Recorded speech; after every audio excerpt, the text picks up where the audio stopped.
guys, let's do example number 3. If you missed example number 1 and 2, well, just check them out. They are the previous videos. We're talking about sensible heat right now, and that is essentially the enthalpy change involved due to the change on temperature. Now, we're going to be talking about an unknown substance. We don't know which substance it is, but we need to calculate the specific heat capacity of that substance. And we're going to do one experiment, which is going to only increase 1 Celsius of that substance. So we're going to have this thermometer, and the moment we see it increase 1 Celsius, we're going to stop the reading, and we're going to write how much energy was used, how much mass, and so on. So first things first, we pour this substance. The mass used on this substance is about half kilo, 0.45 kilograms. And this detail here is kind of tricky, guys. They tell you that the heat added is not known, but the heater is 80% efficient. So we know that 80% we are actually using. So we're going to use that later. They tell you the power of the heater is about 100 watts per, or only 100 watts. And we heated the substance only 8 seconds. Because in those 8 seconds, we saw this change on temperature, which hopefully it makes sense to you guys. So I'm going to suppose it's an open system. Therefore, I'm going to use Cp. I have heat equals mass times Cp times change in temperature. And yes, it's here. I'm going to solve for Cp. Whenever you freak out, guys, just write the formula and see what we're talking about. We're talking about right now specific heat capacity. And well, we have mass, yes, it's 0.45 kilograms. Do we have temperature? Yes, it's 1 Celsius. And do we have heat? No, we don't have it directly.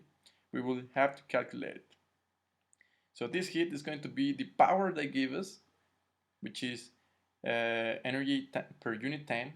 And of course, we need to multiply by time in order to cancel those times. So if you don't know what I'm talking about, 100 watts are going to be multiplying those 8 seconds in order to know how much quantity we use.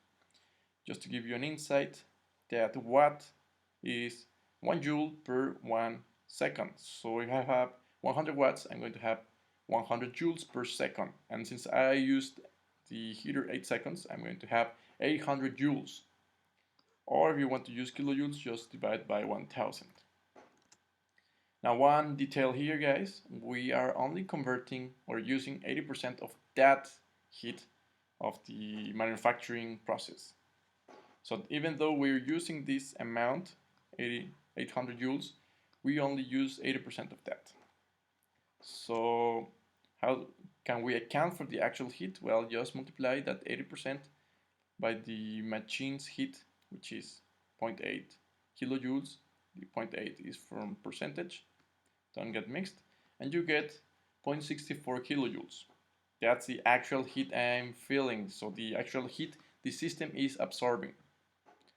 So then let's go and substitute in the equation. I have everything: mass, change in temperature, and heat. Heat is the one I just calculated here. Mass, I already got it, and 1 Celsius. Do the numbers and you get that the actual sensible heat that we applied will yield a specific heat of 142 kilojoules per kilogram per Celsius. Don't forget the Celsius, guys, it's here. And essentially it's everything on sensible heat, guys. If you want to see a little bit more problems such as this, don't hesitate to check out the webpage. There's some courses. Go to the Thermodynamics course, and essentially it's everything, guys. See you in the next video.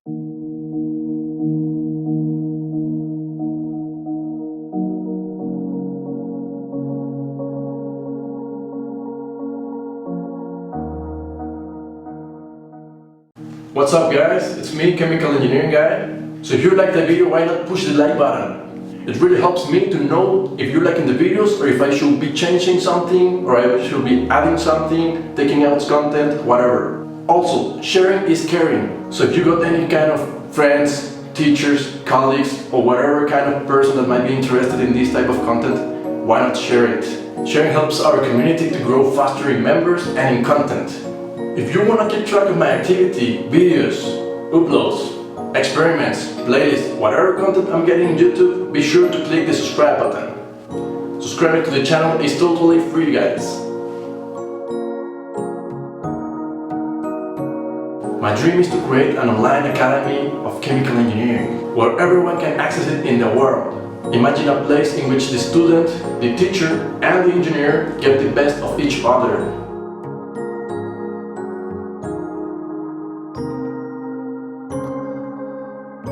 So thank you guys for the support and the love.